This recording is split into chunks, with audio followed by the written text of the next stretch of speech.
Allahu Akbar, Allahu Akbar, Allahu Akbar. La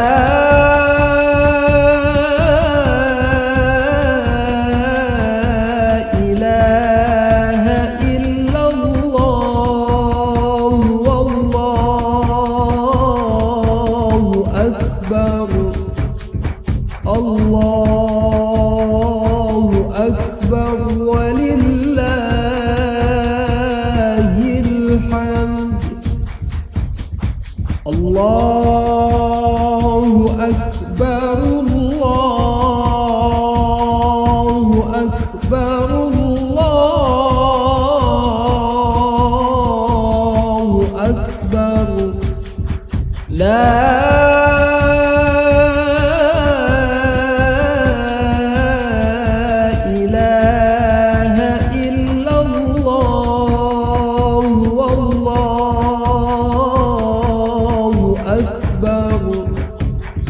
Allahu Akbar walillahil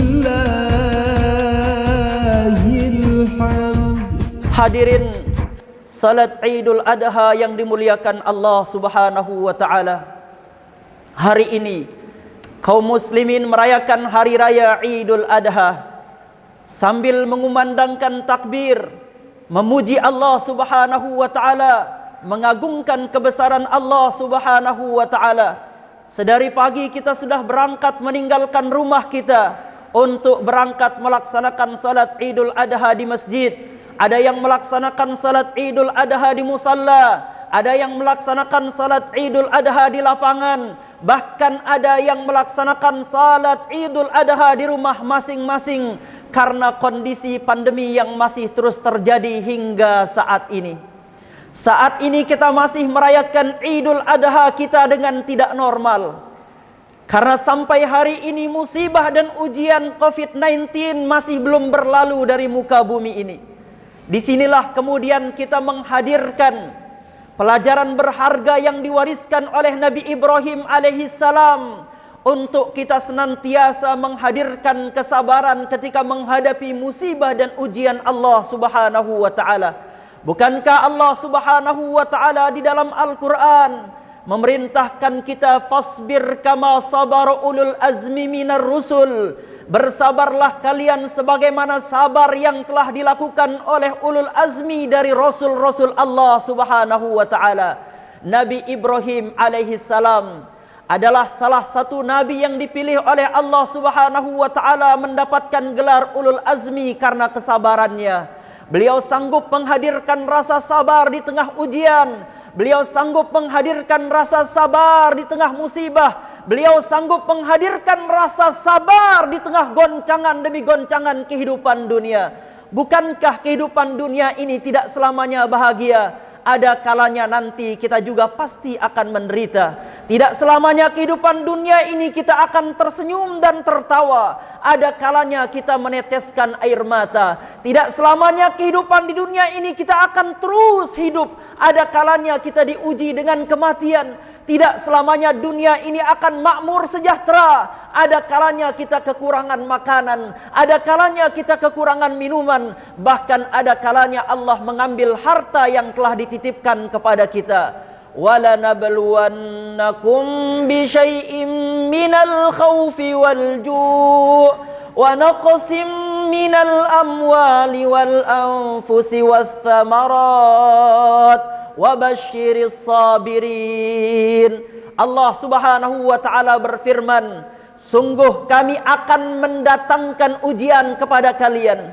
Kami pasti menguji kalian dengan menghadirkan rasa takut.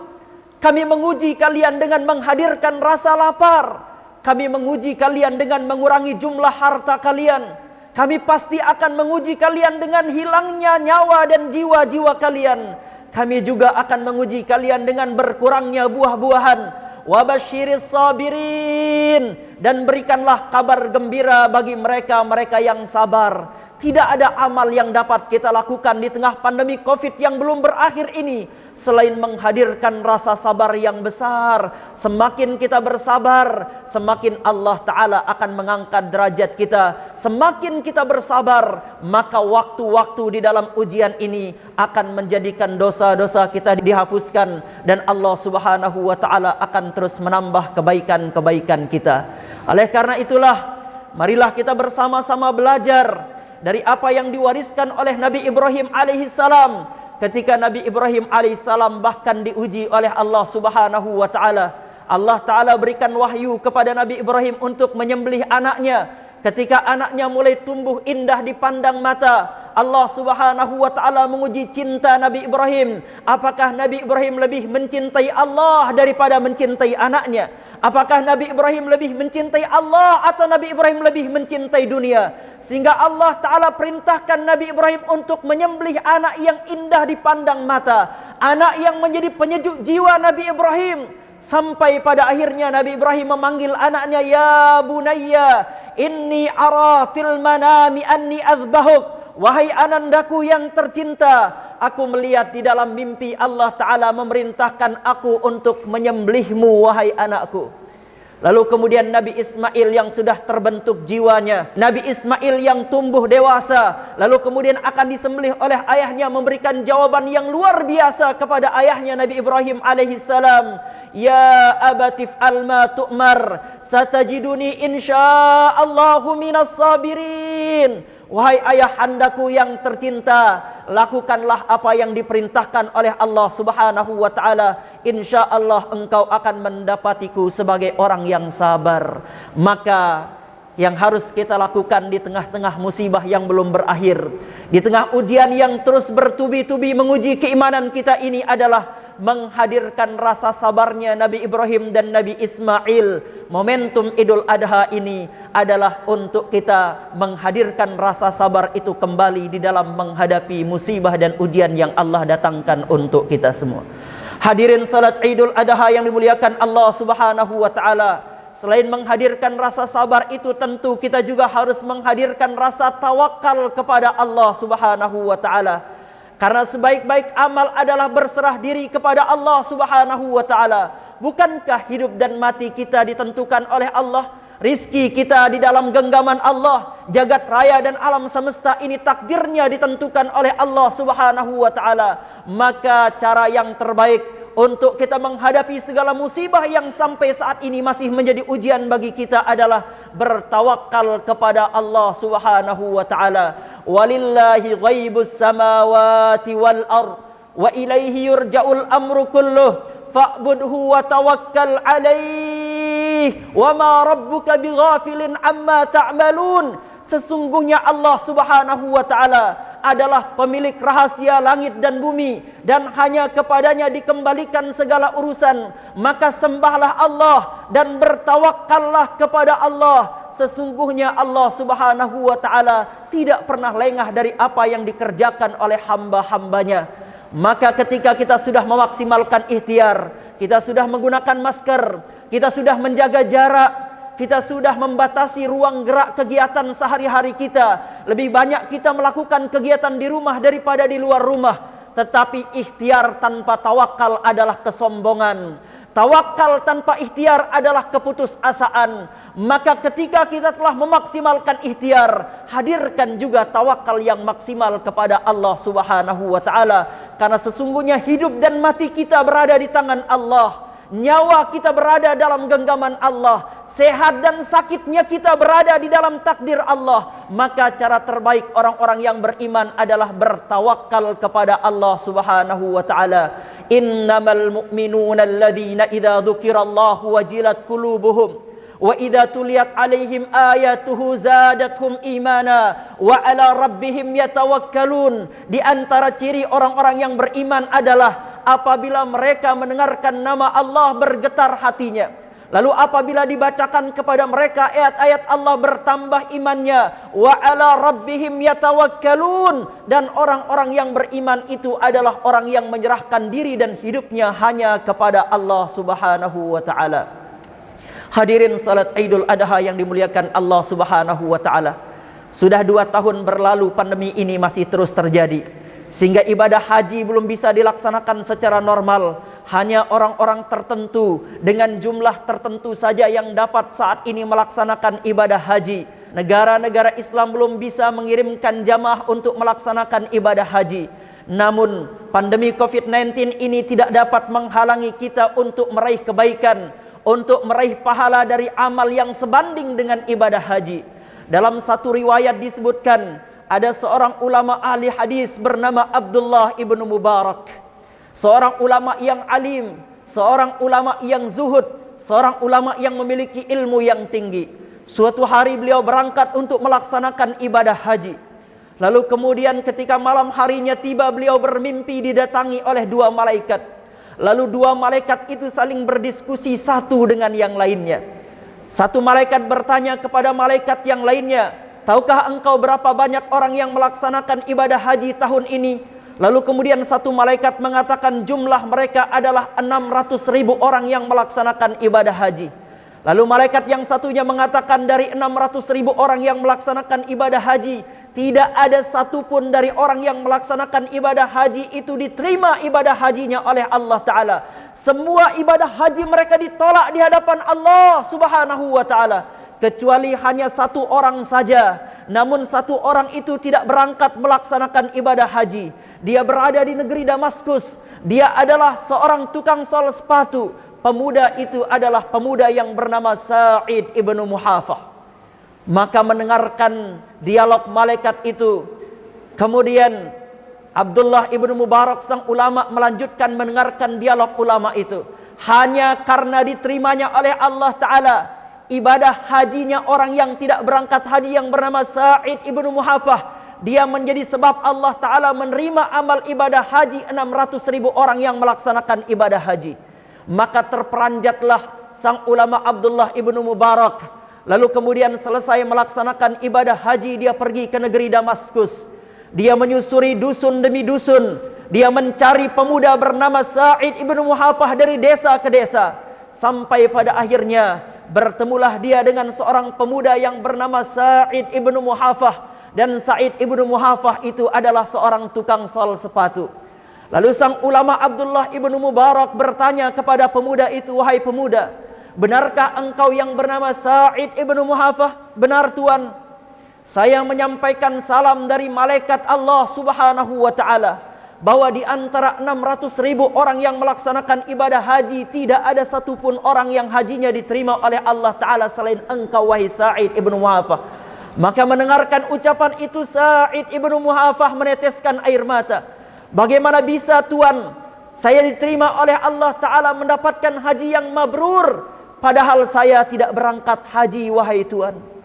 Lalu kemudian sang ulama Abdullah ibnu Mubarak mengatakan, tidak mungkin, malaikat sedang membicarakan nama engkau. Hanya engkau yang diterima ibadah hajinya tahun ini, wahai Sa'id ibnu Muhafah. Lalu kalau engkau tidak berangkat haji, ceritakan kepadaku apa amal yang engkau lakukan sehingga Allah menerima ibadah hajimu. Maka kemudian Sa'id ibnu Muhafah bercerita, wahai Tuan, setiap kali saya mendengarkan orang mengucapkan kalimat talbiyah, labbaik Allahumma labbaik, labbaik la syarika laka labbaik, innal hamda wan ni'mata laka wal mulk la syarika lak. Setiap kali aku mendengarkan ucapan talbiyah, aku semakin rindu Ka'bah, aku semakin rindu Baitullah. Semakin hari bertambah kerinduanku untuk ingin berangkat haji. Setiap hari bertambah kerinduanku untuk menjadi tamu Allah. Maka sejak saat itu aku menabung dari hasil sol sepatu, dari hari ke hari, dari bulan ke bulan, dari tahun ke tahun, sampai pada akhirnya aku dapat mengumpulkan 350 dinar. Lalu kemudian suatu hari istriku mengidam. Lalu dari rumah istriku mencium ada bau masakan yang enak. Istriku meminta kepadaku untuk mencari di mana sumber bau masakan yang enak itu, karena istriku hendak memakan makanan yang enak itu. Lalu kemudian aku mencari dari kampung ke kampung, dari desa ke desa, bau makanan enak yang dicium oleh istriku yang mengidam itu. Sampai akhirnya sampailah aku di satu rumah gubuk reot, di mana di gubuk reot itu ada seorang nenek tua dengan 6 anak yatim yang dimilikinya. Dia sedang memasak. Lalu kemudian dikelilingi oleh 6 anak yatim yang berada di sekelilingnya. Lalu kemudian aku mengucapkan salam. Lalu ketika aku sampai di rumahnya, aku meminta kepada ibu itu, wahai ibu, izinkan aku meminta masakan enak yang sedang engkau masak itu. Istriku sedang mengidam di rumah. Lalu dia mencium bau masakanmu yang enak itu dan dia hendak memakan masakan enak itu. Lalu ibu tua itu mengatakan, tidak wahai tuan. Lalu kemudian Sa'id ibnu Muhafah mengatakan, berapapun harga engkau menjual masakan yang enak itu akan aku beli wahai ibu tua. Lalu kemudian ibu tua itu meneteskan air mata, memberikan jawaban kepada Sa'id ibnu Muhafah, wahai tuan, makanan ini halal bagi kami, haram bagi engkau wahai tuan. Makanan ini halal bagi kami namun haram bagi engkau. Maka kemudian bertanya-tanyalah Sa'id ibnu Muhafah, bagaimana ibu tua makanan ini menjadi halal bagi engkau, menjadi haram bagi kami? Lalu kemudian ibu tua itu mengatakan, wahai tuan, kami sudah tidak makan dari beberapa hari ini. Saya memiliki 6 orang anak yatim. Mereka tidak makan dari beberapa hari ini. Sehingga akhirnya kami menemukan bangkai di jalan. Lalu kemudian bangkai itu kami masak. Maka bau bangkai yang kami masak itulah yang sampai ke rumah engkau wahai tuan. Ini halal bagi kami, haram bagi engkau wahai tuan. Maka mendengarkan cerita itu Sa'id ibnu Muhafah meneteskan air mata. Lalu kemudian pulanglah ia menjumpai istrinya yang tercinta. Lalu diceritakan, wahai istriku, bau masakan enak yang engkau cium tadi itu adalah bau bangkai yang dimasak oleh seorang ibu tua yang memiliki 6 anak yatim. Dia tidak makan dari beberapa hari sehingga akhirnya mereka memasak bangkai yang mereka temukan di jalan. Mendengarkan cerita suaminya, lalu istri dari Sa'id ibnu Muhafah mengatakan, kalau begitu wahai suamiku tercinta, kita urungkan niat kita berangkat melaksanakan ibadah haji. Semua uang ongkos dana untuk kita berangkat haji 350 dinar itu kita berikan kepada orang itu wahai suamiku. Maka kemudian berangkatlah Sa'id ibnu Muhafah. Lalu kemudian membawakan 350 dinar itu diberikan kepada ibu tua yang memiliki 6 anak yatim. Lalu kemudian Sa'id ibnu Muhafah mengatakan, wahai ibu tua, jangan lagi engkau memakan bangkai. Aku berikan engkau 350 dinar untuk engkau menyambung hidupmu wahai ibu tua dan anak yatim. Lalu Sa'id ibnu Muhafah di rumahnya ibu tua itu dia mengatakan, ya Allah, di sini hajiku ya Allah, di sini Makkahku ya Allah, di sini Ka'bahku ya Allah. Maka kemudian sejak saat itulah Sa'id ibnu Muhafah tidak berangkat melaksanakan ibadah haji di tengah 600.000 orang lain melaksanakan ibadah haji. Lalu mendengarkan cerita Sa'id ibnu Muhafah, sang ulama hadis Abdullah ibnu Mubarak mengatakan, pantas wahai Sa'id ibnu Muhafah, engkau dibanggakan oleh malaikat-malaikat Allah. Allah Ta'ala mengampuni seluruh dosamu wahai Sa'id ibnu Muhafah. Dan Allah jadikan asbab engkau, asbab amalmu itu wahai Sa'id ibnu Muhafah, 600.000 orang yang melaksanakan ibadah haji diterima ibadah hajinya hanya karena amal engkau wahai Sa'id ibnu Muhafah. Pandemi COVID-19 yang menghalangi kita untuk dapat berangkat melaksanakan ibadah haji dan umroh tidak akan mungkin menjadi penghalang untuk kita beramal dengan amal yang sebanding pahalanya dengan ibadah haji. Sebagaimana yang telah dilakukan oleh Sa'id ibnu Muhafah. Ia tidak berangkat haji. Ia memiliki tetangga yang miskin. Ia memiliki tetangga ada anak yatim. Lalu kemudian ia sumbangkan harta yang dimilikinya untuk berangkat haji, untuk memberi penghidupan kepada mereka-mereka yang kelaparan dan kepada mereka yang membutuhkan. Maka Allah Subhanahu wa ta'ala menjadikan Sa'id ibnu Muhafah mendapatkan pahala balasan amalnya melebihi pahala haji mabrur yang dilakukan oleh orang yang melaksanakan ibadah haji. Saat ini banyak saudara kita kesulitan, saat ini banyak saudara kita tertimpa musibah. Maka saat inilah kita benar-benar diuji oleh Allah Subhanahu wa ta'ala. Mampukah kita untuk membantu saudara-saudara kita di tengah kita juga sedang membutuhkan? Mampukah kita mengorbankan jiwa dan harta kita di tengah kita sama-sama dalam keadaan sulit? Karena orang yang bertakwa itu salah satu cirinya adalah alladzina yunfikuna fis sarra'i wad dharra. Orang yang bertakwa itu adalah orang yang mampu mengeluarkan sebagian hartanya baik dikala senang maupun susah, dikala lapang maupun dikala sempit. Maka mudah-mudahan momentum Idul Adha kita pada pagi hari ini menjadi momen untuk menghadirkan kesabaran Nabi Ibrahim dan Nabi Ismail alaihissalam. Dan mudah-mudahan Allah Subhanahu wa taala pilih kita sebagai orang-orang yang diangkat derajatnya oleh Allah Subhanahu wa taala, dan mudah-mudahan pandemi Covid-19 ini segera berlalu dari kita sehingga kita kembali melaksanakan ibadah dengan normal, menjalani kehidupan kita dengan normal, dan hanya Allah Subhanahu wa taala zat yang mampu mengangkat musibah dan bala dari tengah-tengah kita. Amin ya rabbal alamin. Barakallahu li wa lakum fil Qur'anil azim wa nafa'ani wa iyyakum bima fihi minal ayati wadh-dhikril hakim wa taqabbala minni wa minkum tilawatahu innahu huwas samiul alim.